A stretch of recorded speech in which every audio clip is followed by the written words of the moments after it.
میں غدار ابن غدار کا بیٹا ہوں، اور میں سمجھتا ہوں کہ آج کی تقریر کے بعد شام میں کہیں میں بھی چوتھی نسل میں اس نعرے سے گزروں گا۔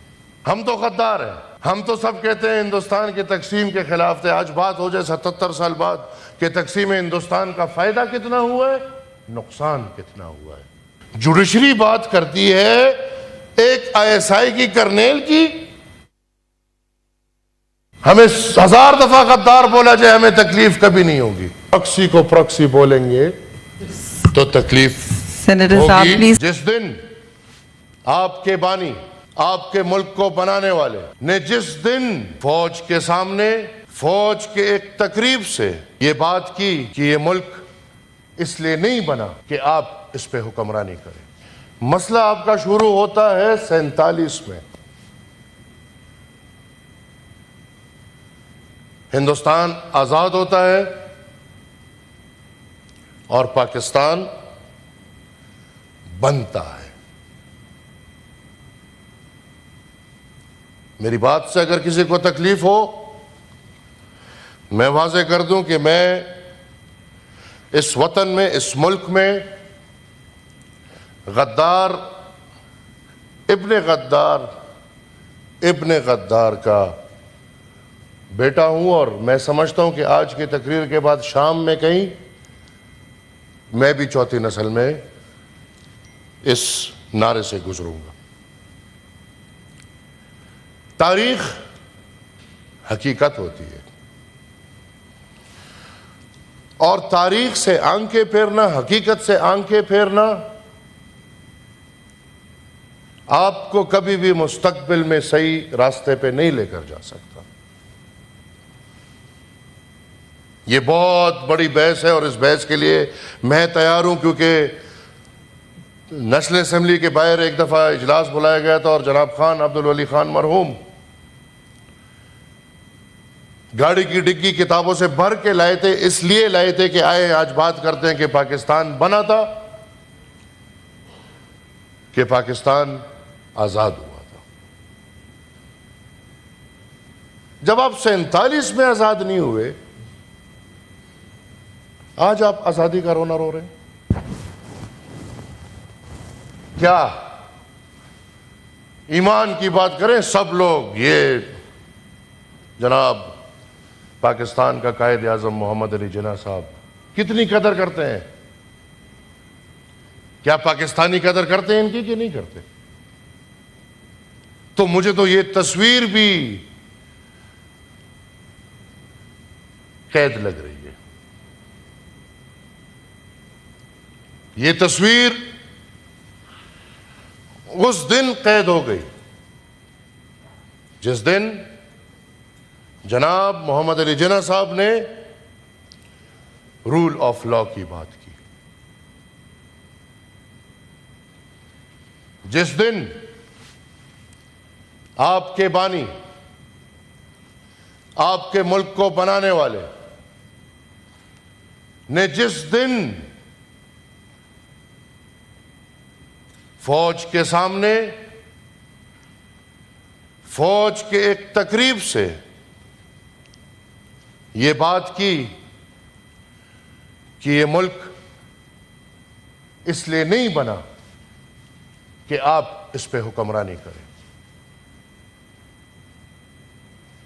یہ ملک اس لیے نہیں بنا کہ یہاں پہ عوام غلام ہو، بندوق والے کے پاس طاقت ہو، بلکہ آپ محافظ ہیں۔ یہ جو باتیں آج ہم کر رہے ہیں، یہ جناب قائد اعظم محمد علی جناح صاحب کو کرنی پڑی۔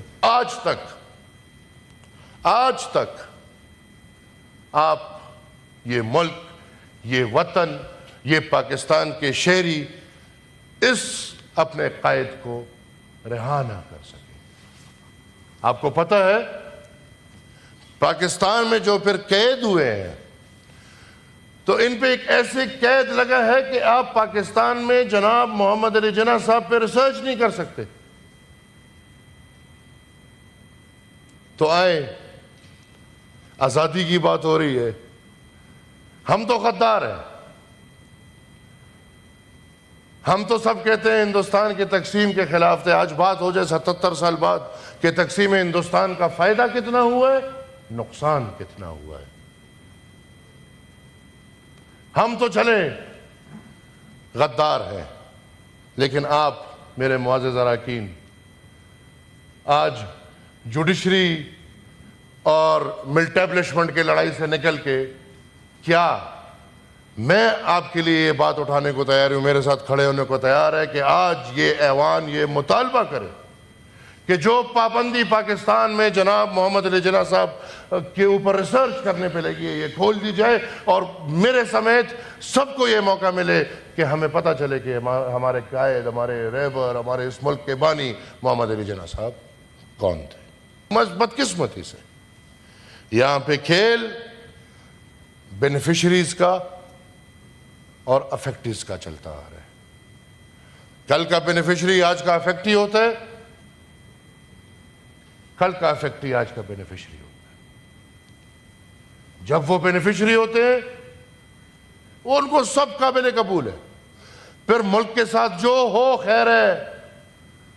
ہم نے مسنگ پرسن کی بات نہیں کرنی, یہ ابھی بدقسمتی سے قصہ مسنگ پرسن سے شروع ہوا, لڑائی میں آخر میں سینٹ اور یا پارلیمان اور عدالت کو آمنے سامنے ہونا پڑا. 12 اگست 1948 ٹھیک پاکستان بننے کے 1 سال بعد, جیسے میں نے آپ کو ذکر کیا کہ خدائی خدمتگاروں کی حکومت ختم کر کے ان کو جیلوں میں ڈال دیا گیا, اس بیچ باچا خان اور قائد اعظم کا رابطہ ہوا, اور قائد اعظم نے یہ فیصلہ کیا کہ میں باچا خان کے پاس آؤں گا, خدائی خدمتگار مرکز ہمارا سردریاب. لیکن کیریکٹرز تھے, وہ باچا خان جو پارلیمان میں آ کے وہ لاز لیتے کہ میں تقسیم ہند کے خلاف تھا, لیکن آج جب پاکستان بن گیا, پاکستان ایک حقیقت ہے, تو آئیں اس پاکستان کو بناتے ہیں. اور وہ انہوں نے اپنی ساری سروسز, خدائی خدمتگاری کی جتنی بھی سروسز تھیں, وہ پاکستان بنانے کے لیے محمد علی جناح صاحب کے سپرد کی. این اس وقت جب محمد علی جناح صاحب سردریاب آ رہے تھے تو قیوم خان نے کہا کہ آپ کو مار دیں گے. خدائی خدمتگار اکٹھے ہوئے ہیں, وہ آپ کو مار دیں گے. خدائی خدمتگار پشاور سے سردریاب تک تیاری میں پکڑے ہوئے تھے کہ مہمان آ رہے اور آج ہم ایک نئے موڑ پہ جائیں گے. مہمان نہیں آیا, مایوسی ہوئی, سٹرائک میں بدل گیا, سب کو پکڑ لیا. 12 اگست 1948 ہمارے پختون بھائی بہنیں وہ کہتے کہ یار یہ انگریز کو تو نکالنے میں ہمارا بے بنیاد نکل گیا. انگریز کو کس نے نکالا؟ جی 2:30 بج رہے ہیں. انگریز کو کس نے نکالا؟ انگریز کو فوجی نے تو نہیں نکالا, یہ تو فوجی تھے. تب بھی سلوٹ, آج بھی سلوٹ, ان کو تو تنخواہ اس کی مل رہی ہے. انگریز کو تو نکالا قوم نے. پختونخوا میں خدائی خدمتگار نکلے, ان کو ہم نے نکالا, ملک کو آزاد کیا. اس آزادی میں بھی ہمارا نقصان ہوا. ملک بنا, آزاد تو نہیں ہوا. جب ملک بن گیا پھر بھی نقصان. تو انہوں نے سوچا کہ بھئی ہمارے سب لیڈران قید ہیں, لہٰذا ہم ایک سٹرائک کرتے ہیں. اور وہ سٹرائک بھی کسی کے پاس بندوق نہیں, کسی کے پاس کچھ بھی نہیں. ایک پرامن خدائی خدمتگاروں کے بارے میں جس نے بھی پڑھا ہے ان کو پتہ ہے کہ وہ عدم تشدد کے پیروکار تھے, اور وہ عدم تشدد پہ ان کا سارا نظریہ تھا. کیا ہوا اس احتجاج پہ؟ آپ کے پاکستان کے فوج, یہ اگر آپ لوگوں کو نہیں پتا, یہ آپ کان کھول سن لیں, کان کھول لیں. نہتے شہریوں پہ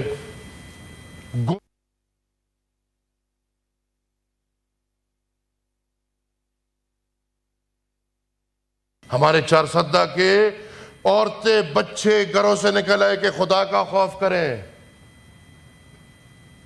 گودوں میں اپنے بچے لے کے آگے، سروں پہ قرآن نکل کے لے آئے کہ آپ کیا کر رہے ہیں؟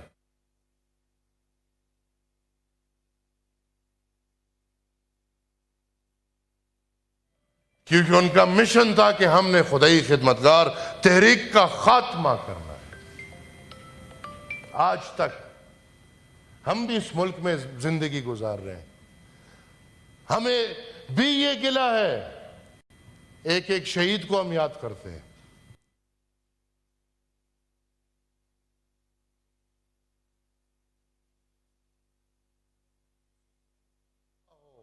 کیونکہ ہم اس سب سے گزرتے ہیں تو ہم اس دکھ میں ہر کسی کے ساتھ ہوتے ہیں، لیکن میرے پاکستان کے بھائیوں بہنوں، آج تک وہ 600 سے اوپر شہداء کا انصاف تو چھوڑ دیں، ان کا ذکر بھی نہیں کیا جاتا۔ مشرط علوم کے سٹوڈنٹس بیٹھے ہیں، کہیں کتابوں میں بھی یہ بات نہیں سنی ہوگی۔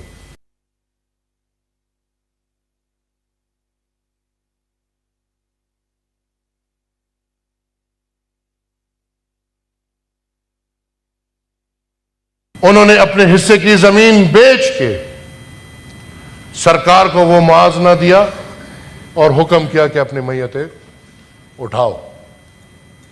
پھر ہم پختون قوم، بلکہ یہاں پہ سب قومیں ہیں جو بیٹھے ہیں، ہماری غمی اور خوشی واضح ہے۔ الحمدللہ چھپی ہوئی نہیں ہوتی کہ ہم لوگوں سے چھپائیں کہ ہم نے میت ہے، کوئی مرا ہے یا کسی نے شادی کر لی ہے۔ ہماری سب کچھ واضح ہوتا ہے، بچے بھی واضح ہیں، شادی بھی واضح ہے، غم بھی واضح ہے۔ کیا ہوا؟ جس گھر میں میت، اس ہر گھر کے باہر تیسرے دن سرکاری بینڈ باجا بھجوایا گیا۔ یہ دیکھیں، ٹھنڈک نہیں مل رہی تھی، سرکاری بینڈ باجا بھجوایا گیا، اور جس جس گھر میں دعا فاتحہ خوانی ہو رہی تھی،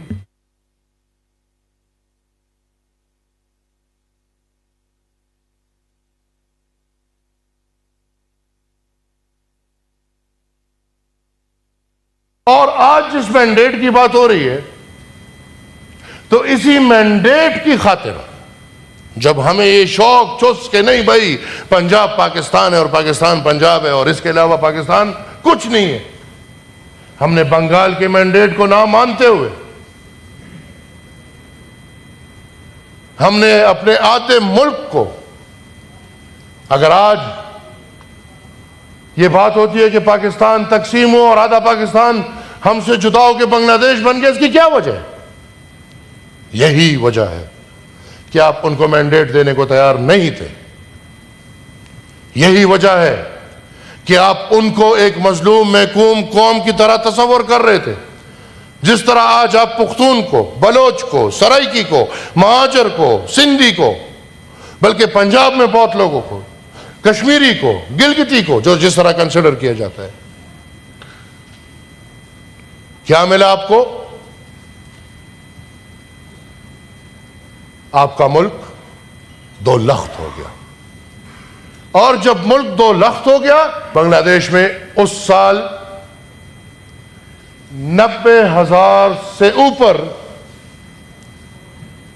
اللیجیمیٹ بچے پیدا ہوئے۔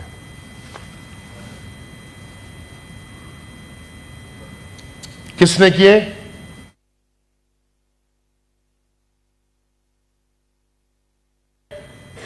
وہ اس وجہ سے بچی ہے کہ وہ بنگلہ دیش میں نہیں تھی، اس وقت باہر پڑھائی کے لیے گئی۔ تو انہی سے عقل حاصل کر لیں۔ ہم آج پھر اس نیت پہ پہنچے ہوئے، آج اس طرف والے، اس طرف والے، اس طرف والے، ہر طرف والے الیکشن کو داندھی شدہ سمجھ رہے ہیں اور مانتے ہیں جو بھی ہے، وہ اس طرف والے ہیں، وہ اس طرف والے ہیں، وہ کہیں کے بھی ہیں، اور الیکشن دھاندلی شدہ مطلب آپ عوام کا مینڈیٹ ماننے کو تیار نہیں۔ یا سینیٹر صاحب ان سارے ایشوز پر آپ اپنی سیٹنگ میں ضرور، ابھی تو 32 منٹ، ایک گزارش آخری، ادھر بات ہوئی، میں نے پھر سب کا ٹائم جو وعدہ کیا تھا نہیں ہو سک رہا ہے کیونکہ ان سے میں نے راؤ پہ رپورٹ مانگی اس طرح ہے۔ تو ہم بحث کرتے رہیں گے، جی نہیں، مائک بند ہو جائے گا، نہیں بحث نہیں کرتے رہے، کوئی ہماری آواز ویسی بہت اچھی ہے، پلیز آپ وائنڈ اپ کر لیں، مائک کی ضرورت ہمیں نہیں ہے، کسی نے 32 منٹس نہیں لیے سینیٹر ہم صاحب، مائک کو پیٹ کر کے بات، گزارش ہے جی پلیز۔ آج کیوں ہم زبردستی ایک پرائی لڑائی میں گھس رہے ہیں؟ جوڈیشری کو پرابلم تھا مسنگ پرسن سے، اور مسنگ پرسن بھی بھائی ہم بھی عجیب لوگ ہیں، سلیکٹیو مسنگ پرسن ہے بھائی، 100 لوگ مس ہو گئے کوئی مسئلہ نہیں، ایک مس ہو گیا ہنگامہ برپا کر دیا، ایک مل گیا مسئلہ حل، 32,000 مسنگ ہے بھائی، خیر ہے کوئی مسئلہ نہیں۔ یہ کیا ملک ہے؟ ترجیحات کیا ہے؟ اور پھر جوڈیشری بات کرتی ہے ایک ISI کی کرنیل کی،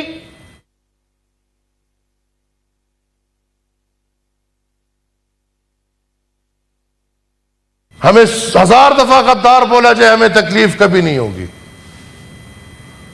لیکن اگر پراکسی کو پراکسی بولیں گے تو تکلیف سینیٹر صاحب